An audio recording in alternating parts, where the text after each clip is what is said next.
Joining us now is Tim Verghese from Inside Nebraska. Tim, how are you this morning? How we doing, guys? I just want to first of all congratulate you for getting the best pick in the draft. You are the 6/7, so you get that snake pick.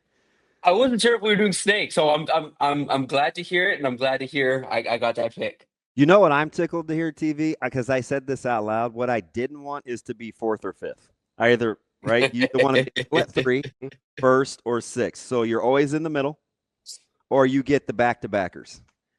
I and Ravi, unfortunately, have Our fourth and fifth. Our fourth and fifth.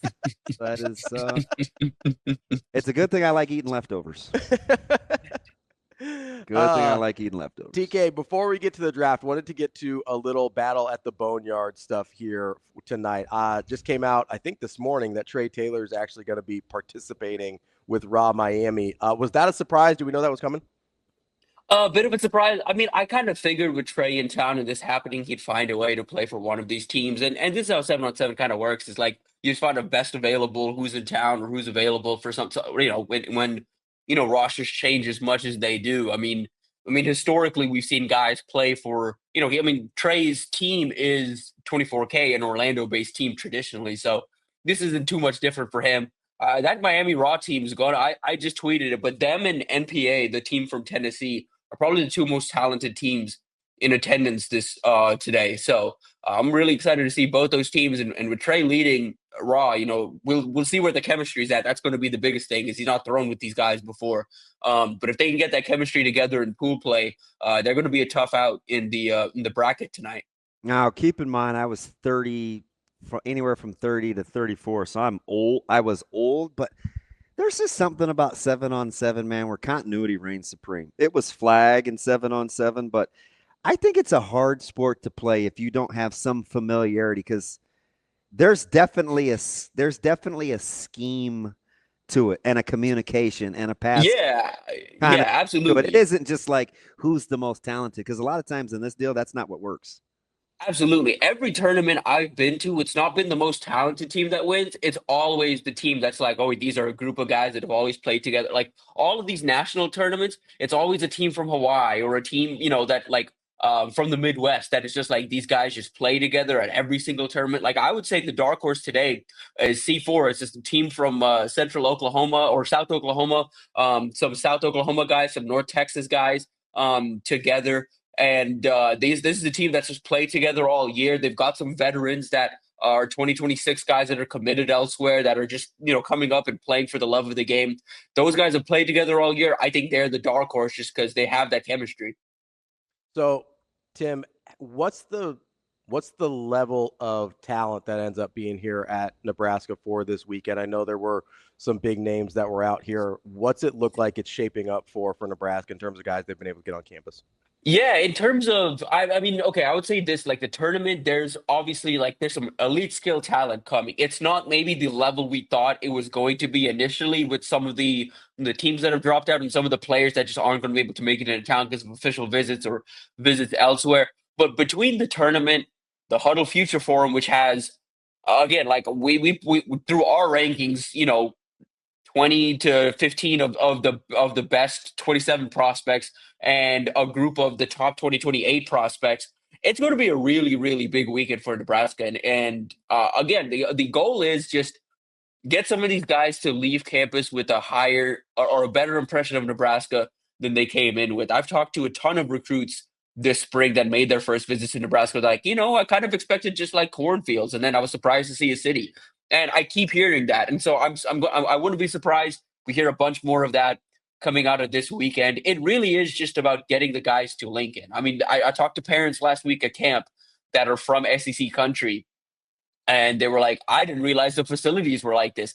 I didn't realize the program was like this. I didn't realize they had all this out here. We're going to be back for sure. And it's just a lot of that. And Nebraska believes this, once they get guys around the program into the city, guys are going to keep coming back because that's just kind of the culture that Matt Rhule has built and the type of program they have to offer right now in terms of what, resources and facilities and everything else.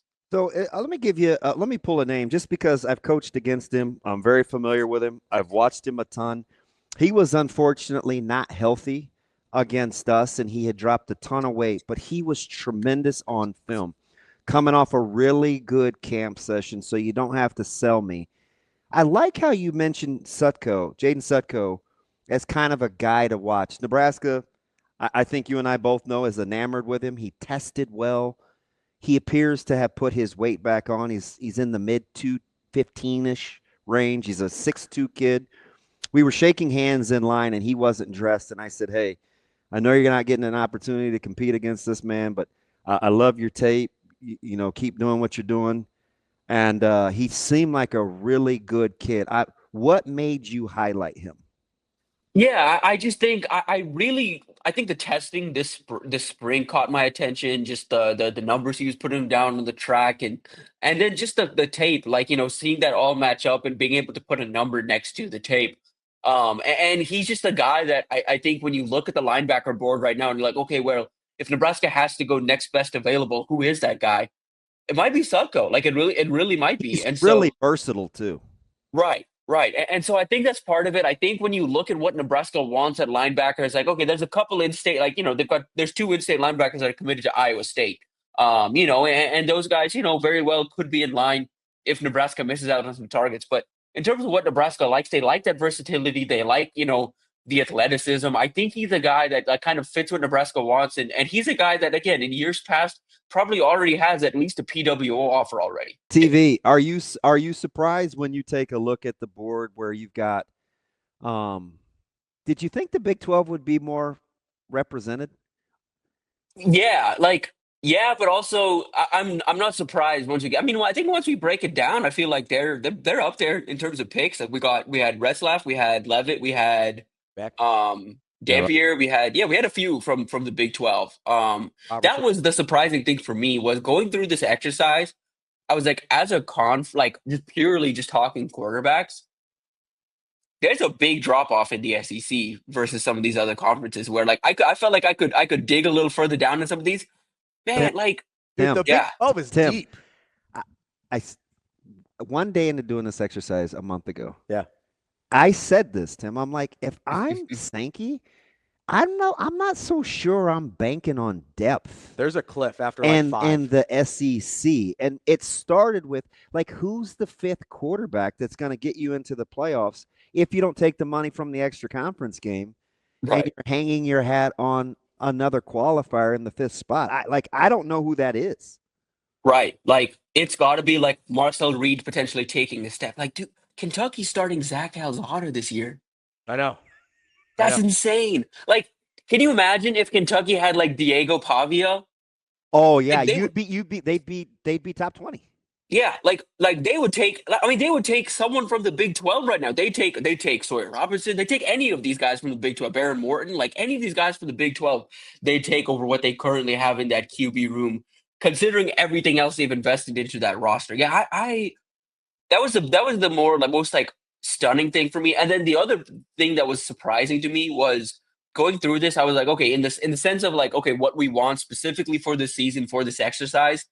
I had, like Cade is of course like a really high guy, but if you were just like, I need to win a single game head to head, I went back and watched Clemson, South Carolina.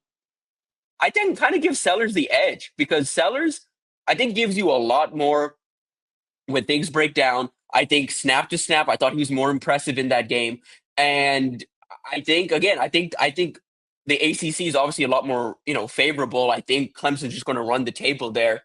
But it wouldn't be surprising to me if we see them at the end of the year in that Clemson South Carolina game, and then we see them again in the playoffs face off again.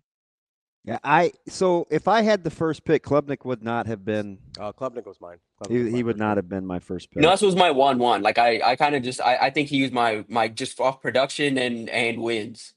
Who was yours? I was gonna probably take Arch Manning. Really? Yeah. Gives you a little upside with the legs. They're gonna win a They're ton. gonna win a ton. I think you have a coach who likes QB run game in the red zone. Mm-hmm. He's going to throw for some touchdowns. He's going to get you enough rushing yards. I like gun to head. I probably would have taken. I was fully prepared to take Arch. Mm. But I think I do think. I mean, Clemson has got to be one top 2 favorites to win a title. So you've got to pencil them in for 13 wins. Mm-hmm. I mean, so you're talking 26 points right out the gate. So that was the thing with Klubnik for me. I'm like, okay, this is a 12-win team, minimum, one way or the other. And so I got 24 points right out of the gate. Klubnik's going to give me 3,800 yards, probably about 30 touchdowns and 10 picks. Tim, would you be more apt to take a flyer on Carr at Notre Dame or Dampier at Utah? I think Dampier just because I know what I'm getting from the legs, but I think from a win standpoint, obviously I think it's going to end up being Carr just because.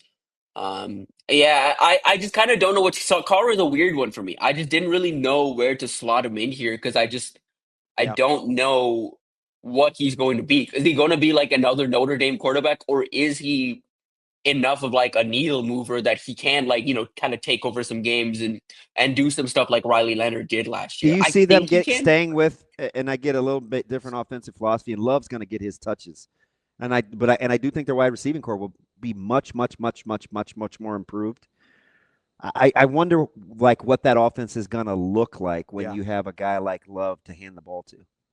Right. Like that was my thing with Aller a little bit too, was like, okay, I love Aller. He's going to be productive, but they are like a running offense. Like they have a really good running back. When there's going to be a lot of games in this Big Ten where they're going to say, hey, we can just lean on the ground game and win these games rather than like have to rely on, Aller airing it out, which is versus like, anyone in the Big 12. Like Sawyer's probably going to throw it more times than Aller will across like October and early November. I for where he was picked, and it's not because I was going to take him. And it's not because you took two of my guys in Hoover and Robertson. I'm not just making that up. I mean, I'm sitting next to the guy that can see what I'm getting ready to do. Yeah. For where he was picked, I think Sawyer Robertson has the best value. Yeah. He was the fourth cute. He's a fourth round guy. I should have taken Robertson earlier. That's the one I regret. I was like, come on, Tim, just hurry, just the name I was considering there, and I don't think he ended up getting picked. Gio Lopez. No, it wasn't even him. It was more of a boom bust pick, and I'm glad I didn't do it just because it is a truly boom bust. Taylor Green at Arkansas, because they've revamped that wide receiver room with just a bunch of speedsters, because they're like, you got a big arm, you're fast. We're just going to air it out when we throw it, and then you're going to run a lot. But he's one that. Do you know why I got off of the Taylor Green? Who was his biggest fan in the opener last year when I was like, whoa, be careful, man. You got a guy like Green and in that opener. And I'm like, hey, he laid an egg. Yeah. Yeah. I was like, super boom bust. When he booms, it's crazy. I was like, I'm off the TG bandwagon. So Tim, not that I keep receipts. Tim, I'm curious, as we went through this exercise, what you mentioned the drop off in the SEC. What conference did you think had the best quarterback talent top to bottom? I know you get the high end stuff with kind of the SEC or like Klubnik in the ACC, but if you're taking the conference as a totality, how would you rank them? Can you give them 1 to 4 for me? Yeah, I think I started making tiers, and I think a Big Ten and SEC we're tied with 2 each in tier 1. I don't think y'all will guess who my second tier 1 quarterback in the Big Ten was, but it was Altmaier. Okay. Just from a proven production standpoint. As a college quarterback, right? Purely just as a college quarterback, yeah. I mean, early, so I don't disagree. And then my biggest tier 2 was the Big Ten because it's Mendoza, Raiola, Williams, Dante, Nico, and then you could throw like Bryce potentially in there too. I think it was the Big Ten was 1 for me. The ACC was 2. Man, weirdly, the SEC is last only because it is that it's that they're very top heavy. They may have the best like 4 or 5 quarterbacks when it's all said and done, but it's a cliff. It's a cliff after that. Yeah. So I think in terms of just top to bottom, I think the SEC is last, and I think Big 12 second to last, third, and then ACC was second. Like the ACC is just fun to me because it's like, you've got for purely college quarterbacks, you've got Klubnik, you've got Eli Holstein, a veteran that's going to put up numbers. CJ Bailey going to put up numbers. Haynes King going to put up numbers. Kevin Jennings going to put up numbers. Gio Lopez, Chandler Morris, all going to put up numbers. Big 12, it was like Levitt, Avery Johnson, Sawyer Robertson, Rocco Beck, Josh Hoover, Baron Morton. And then it's like, okay, Connor Wiegman could put up some numbers. Kate Salters could put up some numbers. Devon Dampier could have put up some numbers. But for me, I was just more sure with the veteran presence at quarterback in the ACC than I was in the Big 12. I'm surprised you're as down on the Big 12 where you put them second to last because of their depth. But I could see it if you made the case in terms of volume of wins. That's part of it too. But yeah, I think and maybe you could easily if Daniels is 9th or 10th in the conference. So that was kind of my thing. With I'm the like, Big that's 12, a pretty deep conference. is I don't know how much each individual is going to win based on, kind of wherever they're at. But I looked at the Big 12 and I go, okay, I feel like there's 9 or 10 guys that I know are going to be productive. That's fair. And there's not like the high end talent that there is in a couple of the other conferences. But I looked at them, I just go, man. And Big 10 probably is first because I think you can also go 9 or 10 deep in the Big 10 and you have the better high end talent, I think. But man, I just looked at the Big 12 and I go, okay, for college quarterbacks, we didn't even talk about Noah Fifida, who's been highly productive before. Right. We didn't even really talk about Sorsby, who's been productive. We barely talked about Jalen Daniels. Baron Morton was the last pick of the draft. So he's the other one that I would make the case for where he got picked. Yeah. Was the best pick. Like that was. Yeah, that was good value too. Yeah, they're going to win some games too. Like I just look at the Big 12 and I go, man, there's 10 guys I'd feel okay about. Yeah, same. Retzlaff was off my board for character concerns, but that's just a personal thing. But and then the other thing with the Big 12 for me was I think whoever wins at Oklahoma State job, whether it's House or Zane, I think there's some boom bust potential there. I'm just I'm kind of out on Jalen Daniels. Just I think I've seen enough. I know what I'm getting, and I don't really know what the upside is anymore at this point. I think the arm is the injuries have kind of caught up a little bit. That's why I didn't even touch him because I was I don't even he can be a very solid quarterback, and it's listen, there's a lot of places that would love to enter the year with a veteran like Jalen Daniels. I just think with where he's at injury-wise and where he's at in his development, I just think we've seen the best of Jalen Daniels, and I don't think it's getting any better. Let me get you out on this TV for tonight. Who are you quietly trying to keep an eye on, or a couple of guys you think maybe flying under the radar a little bit that you want to see other than kind of the aforementioned Succo? Yeah, let me switch over to this list because there's a lot of quarterbacks on the name right now. Because there were definitely some I was wanting to watch. Quarterback heavy, to say the least. It's going to be kind of, but mainly it is the skill talent. It's the group of skill talent. Okay, the name, and it's a name that's been brought up a couple of times. Because he's in town for a couple of different reasons. He's in town for this and the Huddle Forum. But Juju Johnson out of Long Beach Poly, he's going to be playing for Team TOA. Dynamic two-way talent, can play offense at wide receiver, can play DB. Just an electric playmaker. And I think he's a guy that's just going to have the fans, excited today. And a guy that I wouldn't be surprised if he leaves campus a lot higher in Nebraska because he's spending the full weekend essentially here, going to get the full court press from everybody. I mean, he's going to be here for Huddle. He's going to be here so he's going to get the treatment while in town. So he's a guy I'm going to be keeping an eye on tonight. And then this NPA Dream Team is going to be nice, man. They've got Duvet Williams, the number 1 cornerback in the 27 class, Keyshawn Bowman, who's a number 4 receiver for us, Kennedy Green, who's a 4-star safety for us, and Malik Howard, a 4-star tight end for us. So I think that's another team I'm keeping it on really closely. And then I think sleeper Quentin Burrell for Midwest Boom. He's a wide receiver out of Chicago. I believe he's on the roster. I know he was expected in. I believe we got the updated roster today. I believe he's on there. If he does in fact pull up, he's one I'm keeping it on because he's one I know Nebraska's monitoring. He's one to keep an eye on that could get an offer by the end of tonight. Fantastic. That's stuff. our guy, Tim Verghese. Thanks for playing along with us, Tim, and thanks for giving us an hour. Really appreciate it. Hope you had as much fun as we did, and I think you might win this thing. You had a pretty good draft. I did. It was a great exercise. It was a good time. I appreciate this, and I'm very excited to follow this through the season. Appreciate you, TV. All right, guys. Take care.